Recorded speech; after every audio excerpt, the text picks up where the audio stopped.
أعوذ بالله من الشيطان الرجيم.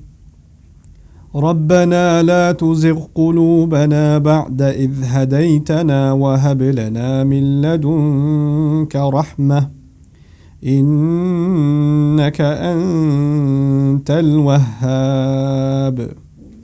رب اشرح لي صدري ويسر لي أمري واحلل عقدة من لساني يفقه قولي. فالحمد لله والصلاة والسلام على رسول الله وعلى آله وصحبه أجمعين. Assalamu alaikum wa rahmatullahi wa barakatuh. Quran Weekly.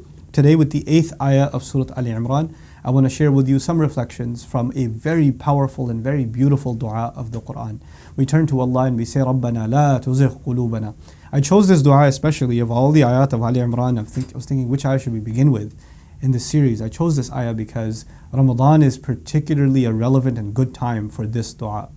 Master, do not let our hearts deviate. La tuzigh qulubana. Zagha in Arabic is when something curves slightly and you don't realize it's curved.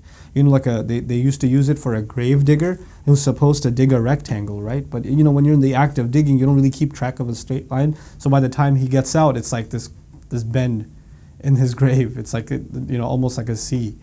And so because of that problem, this was called zaygh in Arabic.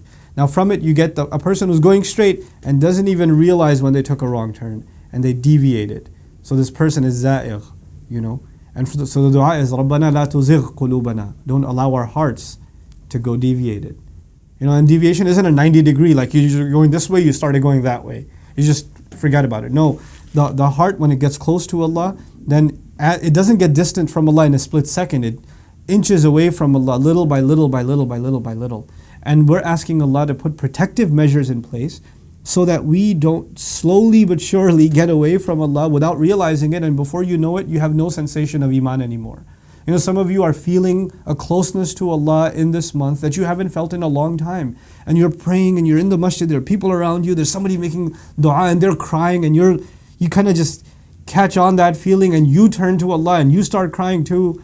And then you're like, man, I wish I always had this feeling. And when you say to yourself, Ya Allah, I wish I always had this feeling, that's the time to make this dua. Ya Allah, don't let our hearts migrate away, deviate away, بَعْدَ إِذْ هَدَيْتَنَا, after you've guided us. After you've guided us. Interesting, right? Allah didn't say after you've guided them. بَعْدَ إِذْ هَدَيْتَهَا, after you guided the hearts. He said after you guided us. It is as though all we are is our heart.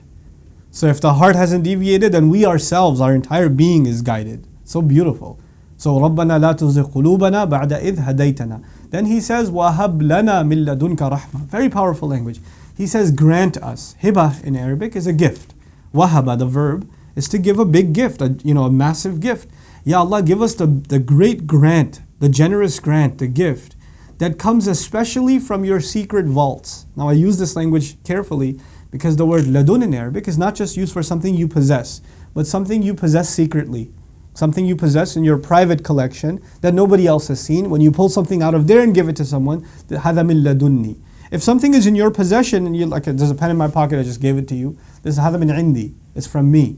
And inda is used in the Quran too. But when you find ladun, it's special. It's out of the ordinary. It's from some secret mercy from Allah. In other words, it's as though you're saying, Ya Allah, I have turned, please listen to this carefully by the way, I have turned away from you before, time and time and time again. I got close to you and then I migrated away. And then I close to you and I migrated away. I've been through this before. This is a cycle for me. And so when you get into a cycle, you start thinking, and I start thinking to myself, it's going to happen again. It's typical. It's nothing new about this. And that's the time to ask Allah, وَهَبْ لَنَا مِن لَدُنْكَ رَحْمَةً. Ya Allah, there must be some secret weapon of mercy that you have in your arsenal, that you will grant me this time that this cycle will break. That I'm actually going to continue to migrate towards you and my heart will not turn away from you. This is an ayah of hope, that we don't look at our track record in the past and say, you know what, I'm hopeless.